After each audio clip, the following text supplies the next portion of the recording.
Hola jóvenes, ¿cómo están? Me da mucho gusto saludarlos en esta segunda semana de nuestro módulo de supervisión. Vamos a ver aquí lo que es la portada de este trabajo del día de hoy. Estamos en el módulo de aplicación de técnicas de supervisión, estamos en Conalep Monclova y mi nombre es Raúl Campos Posada. Vamos a ver cómo estamos ubicados en el temario general.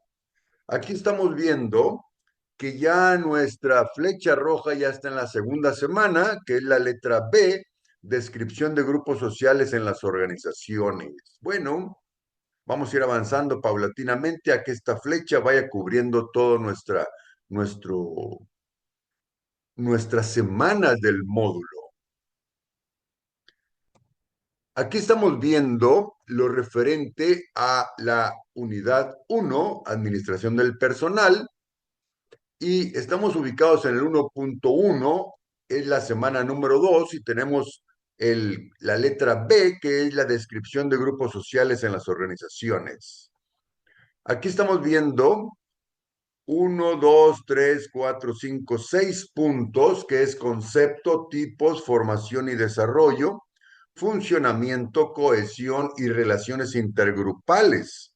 Esos 6 puntos son los que están incluidas en esta segunda semana y vamos a ver cada uno de ellos. Vamos a ver el primer punto.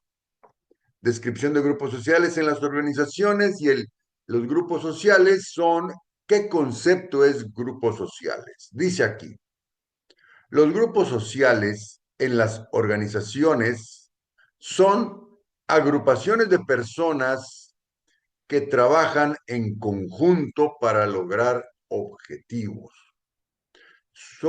Los grupos sociales son agrupaciones de personas que trabajan en conjunto para alcanzar sus objetivos. ¿De qué tipos hay? Hay de dos grandes tipos. Los grupos sociales en las organizaciones pueden ser de dos tipos, formales e informales. Los grupos formales son aquellos que están definidos por la estructura de la organización. Los grupos formales son los que están definidos por la estructura de la organización. ¿Qué es definidos por la estructura de la organización? Por ejemplo, los grupos de ventas. ¿Por qué? Porque son los que pertenecen al área de ventas. Ese es el grupo formal de ventas. Hay otro grupo de facturación. Hay otro grupo de embarques. Hay otro grupo de mantenimiento. Son grupos que están definidos por la estructura de la organización, mientras que los otros son los grupos informales y no están formalmente estructurados. Esos son los grupos de amigos, son los grupos que juegan béisbol, son los grupos que se juntan para ver algún partido de fútbol, son los grupos que no están formalmente estructurados. Vamos a seguir y vamos a detallar cuál es cada uno de ellos. Los grupos formales son los primeros que vamos a ver. Dice, grupo de mando, el grupo de personas que reportan a un gerente. Si hay un gerente de ventas, pues es el grupo que pertenece a un gerente de ventas y el gerente de ventas es el que lleva la pauta del grupo. Hay otras personas que son los que es el grupo de tarea, grupo de personas que trabajan juntos para hacer una tarea. Hay un proyecto, ese proyecto se llama una nueva línea de producción, vamos a suponer en AMSA. Si nosotros suponemos que es un grupo de personas que están trabajando en un proyecto, en una empresa de manufactura, pues va a haber gente de ingeniería civil que va a construir, va a haber gente que son los que van a diseñar donde están las máquinas, hay gente que están asignando el dinero para poder construir eso, hay gente que está de los directivos también ahí en ese proyecto. Entonces, es un grupo de tareas donde convergen varias áreas y hay un responsable del proyecto. No es un grupo de mando. Los grupos de mando son únicamente de ventas. Un proyecto junta de varias áreas para poder lograr hacer una tarea. Y grupo de intereses. Grupo de personas que trabajan juntos con un objetivo. El grupo de intereses es, por ejemplo, el grupo del sindicato. Todos los que quieren participar en un sindicato, pues ahí están. Hay de ventas, o hay de proyectos, o hay de esto, o hay del otro, pero tienen un grupo de interés. Son personas que quieren un objetivo común. Las personas que quieren formar un sindicato. Bueno, pues son esos los grupos de interés. Pero son tres diferentes grupos formales. Los grupos de mando, como ventas, los grupos de tarea como proyectos y los grupos de intereses como sindicatos. Ahora vamos a ver los otros grupos que son los grupos informales. Estos no están asociados con la estructura de la organización. Dice, aparecen en respuesta a la necesidad del contacto social. Recordemos que son los equipos de fútbol o los aficionados al béisbol. Son grupos pequeños, son grupos espontáneos, expresivos y no tienen normas explícitas, no tienen responsabilidades, no tienen ningún compromiso con la organización. Si ese grupo gana o pierde o se juntan o no se juntan, o a veces algunos van o a veces algunos no van a jugar, nada tiene que ver la organización. Son personas que son grupos pequeños y son grupos espontáneos. Oye, ¿qué les parece si nos vamos a ver los juegos de fútbol allá en Monterrey, a ver los Tigres o a ver los del grupo del Rayados de Monterrey o algún otro grupo que se forma para ir a ver al Santos a Torreón? Esos son grupos informales. Nada tiene que ver la estructura, nada tiene que ver si es jefe o es ayudante. Seguimos. Ahora vamos a pasar al segundo punto. Ya vimos los tipos de organización. Ahora vamos a ver el segundo punto, que son formación y desarrollo. Dice, la formación y desarrollo de grupos sociales en las organizaciones son un proceso que implica la integración de miembros y la colaboración para alcanzar metas comunes. Estos son la formación y desarrollo, es cómo se van a ir formando esos grupos. ¿Qué quiere decir? Dice, implica la integración de personas, que los grupos de personas se agrupan. ¿Para qué? Para metas comunes. Dice, la formación de grupos son, los grupos se forman por circunstancias, afinidades personales o para cumplir metas comunes. Por ejemplo, afinidades personales es el fútbol, o para metas comunes es lo que es un proyecto o que son las ventas, el área de ventas. Los miembros deciden constituirse en grupos. El grupo de fútbol o el equipo de béisbol se juntan por iniciativa propia. Los los elementos importantes es que tienen un objetivo, se unen, cohesión significa unirse, estar juntos, tienen normas y tienen comunicación entre ellos. La formación de grupos es un fenómeno ligado a la integración social. Si nosotros pertenecemos a una empresa, es muy probable que a alguien le guste el fútbol, pues pregunta, oye, ¿hay equipo de fútbol? Sí, lo trae Perengano de tal. ¿Y en dónde está él? Está en el área de embarques. Pues veas el área de embarques, preguntas por el persona que trae el equipo de fútbol y le dice, oye, ¿qué? ¿Sabes jugar fútbol? Sí, sí, sí. Ah, pues vente, vamos a hacer, estamos entrenando los martes y los jueves a las 6 de la tarde en tal lugar. Vente y ahí practicamos y ahí vamos. Entonces, la persona se está integrando a ese grupo, se está uniendo, está logrando una cohesión para poder hacer algo en común.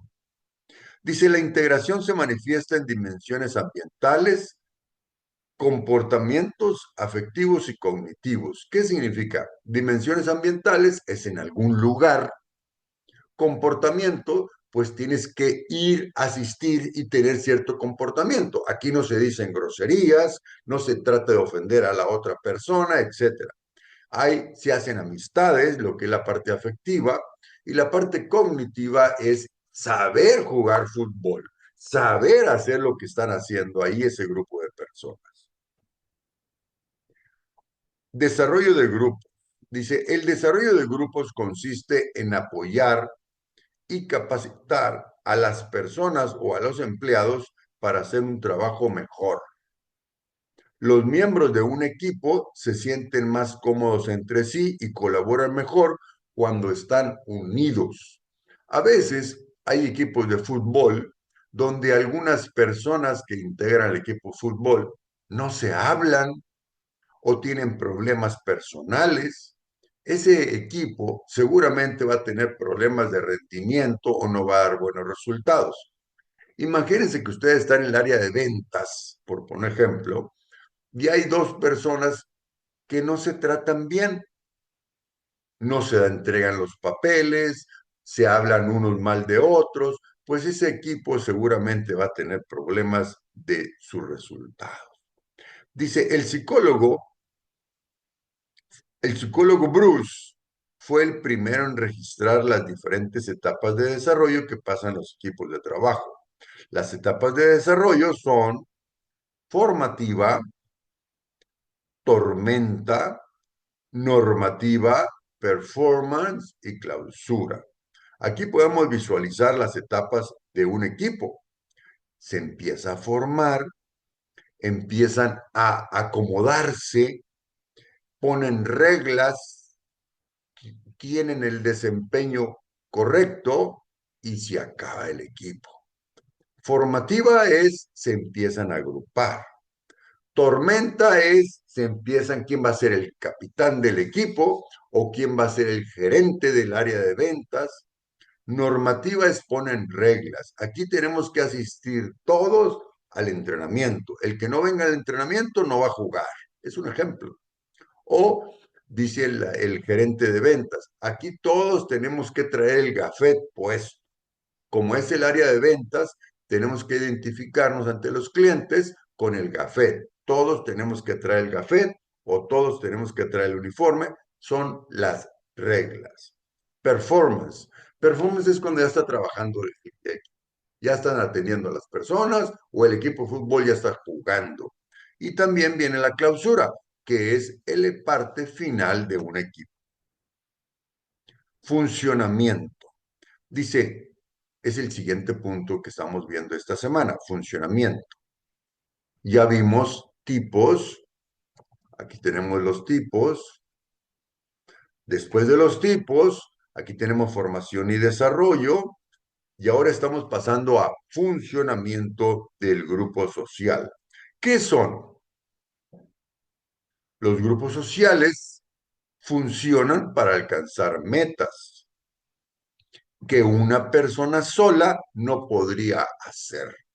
Entonces, el grupo social, el equipo o el departamento de ventas funcionan para alcanzar metas que una sola persona no puede lograr. Para eso se hacen los grupos. Los grupos están formados por personas que comparten intereses. Ahora vamos a pasar al siguiente punto, cohesión. ¿Qué es cohesión? Cohesión significa unir, significa juntarse, significa estar adheridos, estén haciendo algo juntos. ¿Qué significa cohesión? Una sociedad cohesionada quiere decir una sociedad unida, es aquella que busca el bienestar de las personas. Vamos a poner un ejemplo.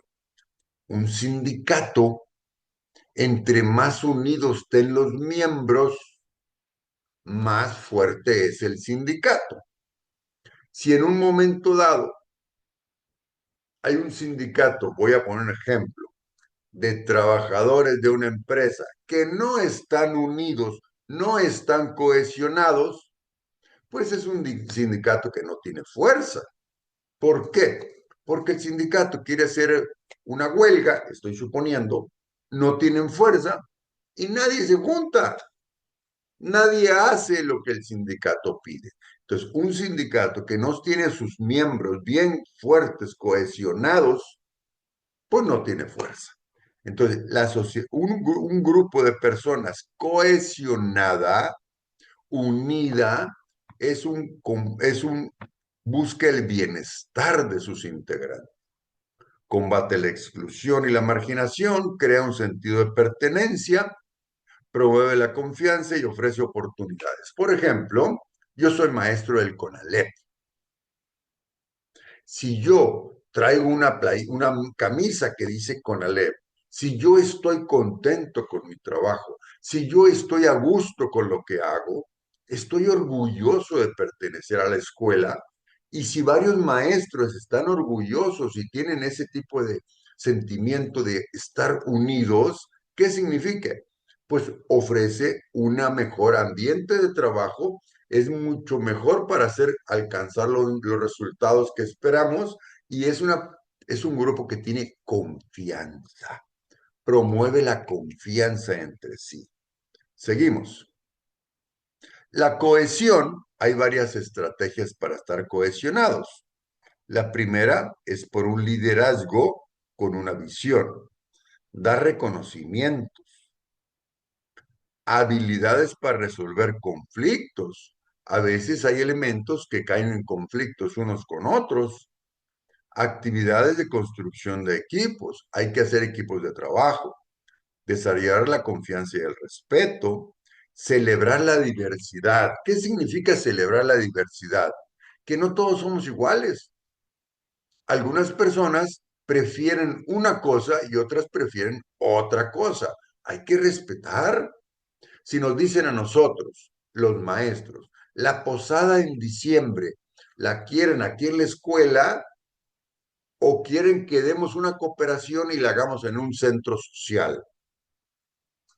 Aquí en la escuela no vamos a requerir dinero, aquí mismo la vamos a hacer. Pero si la vamos a hacer en un grupo, en un salón social, pues vamos a requerir 100 pesos de cada uno. Va a haber personas que quieren hacerlo en la escuela y no demos cooperación. Y va a haber otras personas que prefieren dar la cooperación y hacerlas en un grupo social, en un centro social. Va a haber personas que dicen una cosa y otras personas que dicen otra cosa. Pero ¿qué hay que hacer? Respetar. Si el Señor dice una cosa y yo estoy pensando otra, yo lo respeto. Yo no lo agredo. Yo no le digo cosas en, en represalia de no pensar igual que yo. Hay que respetar. Bueno, vamos a hacer una mayoría de votos, vamos a ver quién quiere hacia aquí, quién quiere acá. Pues fíjense que hay 10 personas que quieren en la escuela y hay 2 personas que quieren un centro social. Bueno, como la mayoría quieren la escuela, pues vamos a venirnos a la escuela. Las 2 personas que querían el centro social deben de participar como diga el grupo. ¿Por qué? Porque es un grupo unido. No, yo no voy. No, yo no quería ir. No, yo no estoy de acuerdo. No. Hay que mostrar cuál es tu pensamiento, pero hay que respetar. Hay que hacer las cosas con calma y organizadamente. Aunque a veces el grupo decida cosas que yo quisiera otra cosa. Esa es la diversidad.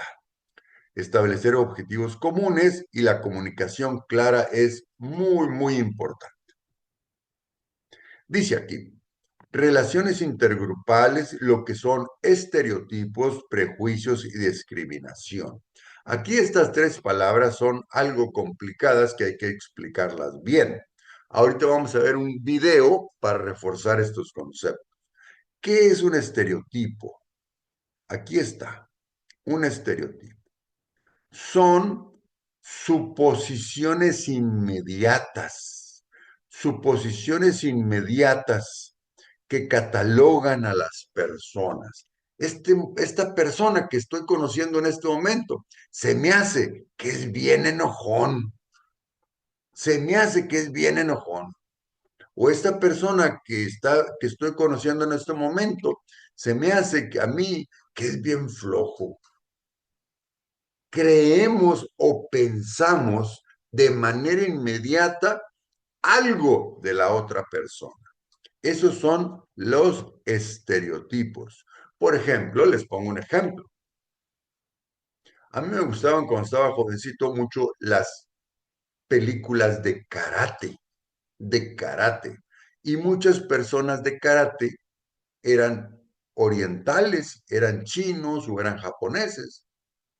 Cuando yo veía en la calle a un chino o un japonés, alguien que tiene los ojos rasgados, suponía que sabía karate, suponía que era muy hábil para las peleas. Esas suposiciones inmediatas se llaman estereotipos. Estereotipos. Ahora vamos a pasar a la segunda palabra, prejuicios. Aquí lo tenemos. Prejuicios. ¿Qué es pre? Pre es antes. Pre significa antes.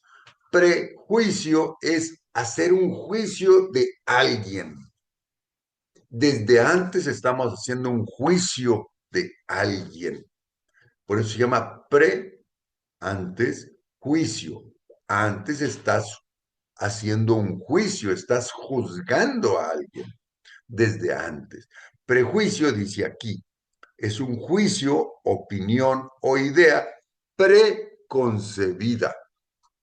Preconcebida es que yo ya la traía en la cabeza, adquiridos generalmente de manera negativa. Un prejuicio normalmente son cosas que yo pienso de alguien negativamente. Y la tercera palabra es discriminación. ¿Qué es la discriminación? La discriminación es una conducta de personas para excluir a otras personas. A mí no me caen bien los chaparritos o los altos o los morenitos o los güeros o los que son del sur o los que son del norte. O a mí no me caen bien los que piensan así o a mí no me caen bien los que piensan así. Entonces, a mí no me caen bien los X personas. X personas no me caen bien. Estamos ya haciendo una discriminación de algo. Pongo un ejemplo muy típico. En Estados Unidos se dice que hay discriminación hacia algunas personas. Puede ser hacia los de color o hacia los de orientales o puede ser hacia los latinos o puede ser hacia algo. Entonces, esa se llama discriminación. ¿Qué significa? Excluir a algunas personas. Seguimos. Aquí tenemos un video para apoyar este concepto. Último tema, psicología social. Estereotipo, prejuicio y discriminación. Los estereotipos nos permiten tener una imagen sobre cómo es un grupo social determinado. Son esquemas referidos a un grupo. No determinan nuestro comportamiento, pero sí se relacionan con la discriminación. Según las teorías clásicas del prejuicio, es una actitud negativa hacia un grupo social y sus miembros. Incluyen 3 dimensiones: cognitiva, estereotipo; afectiva, prejuicio; conductual, discriminación. Los estereotipos son un conjunto de creencias compartidas sobre las características y atributos de un grupo social determinado. La estereotipia es el proceso mediante el cual asignamos los estereotipos y los utilizamos en nuestras relaciones interpersonales. Los estereotipos son esquemas y por tanto cuentan con las características de estos. Estos tienen 2 dimensiones diferenciadas, la descriptiva y la valorativa. Pueden ser positivos o negativos.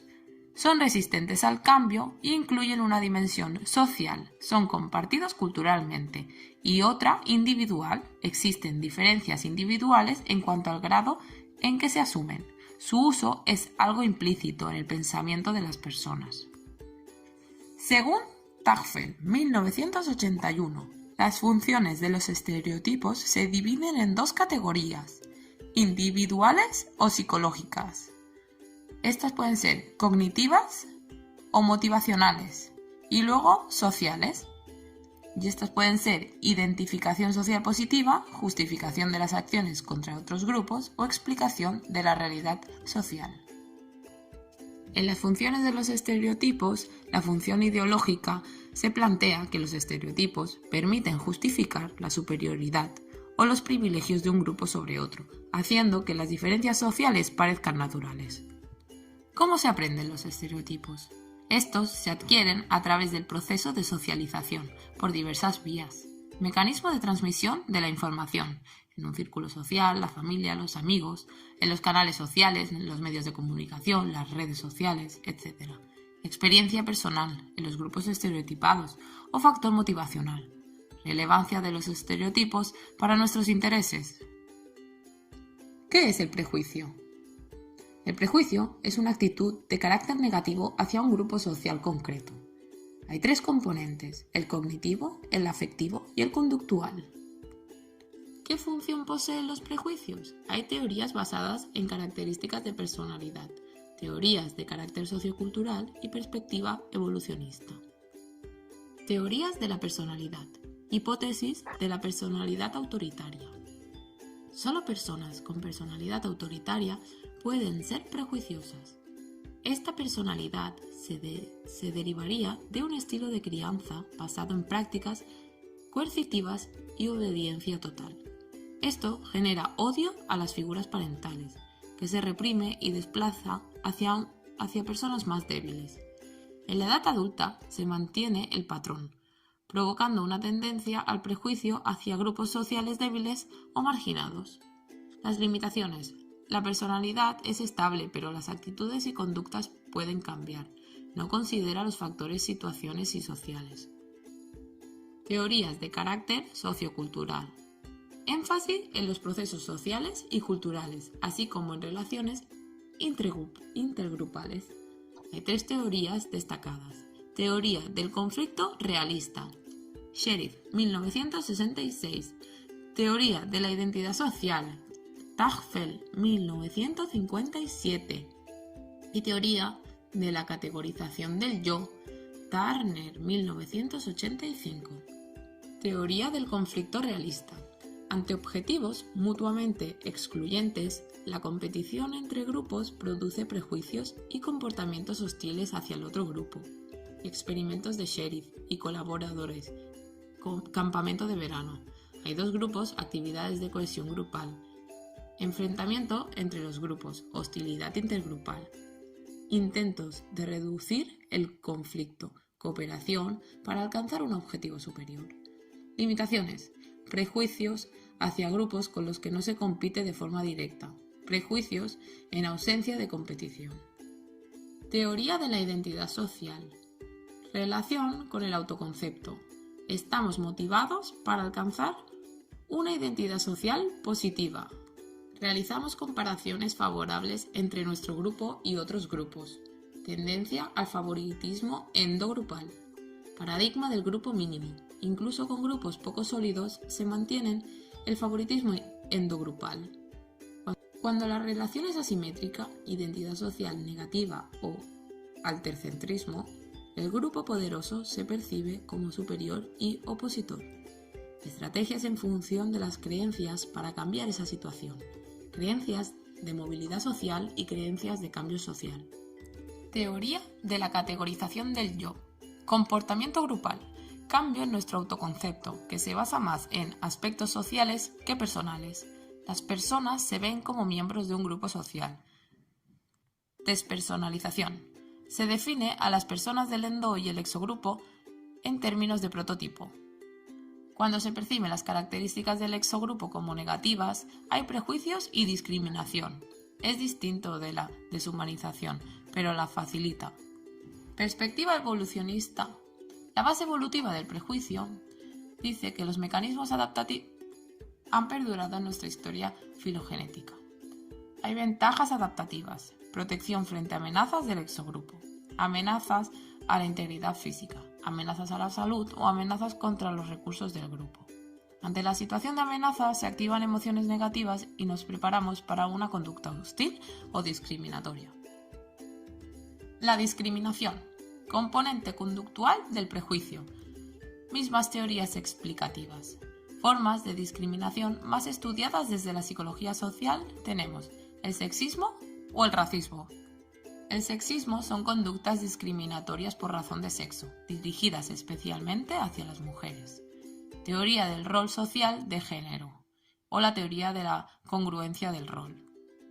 El racismo son prejuicios y discriminaciones de personas en base a su pertenencia a una determinada raza. Tenemos racismo aversivo, moderno simbólico, ambivalente, donde se sobrevaloran los comportamientos positivos y se da una respuesta de discriminación extrema ante los negativos. Ahora estamos llegando, jóvenes, a la tarea semanal número 2. A la tarea semanal número 2. Aquí tengo un 1, realmente debe ser un 2.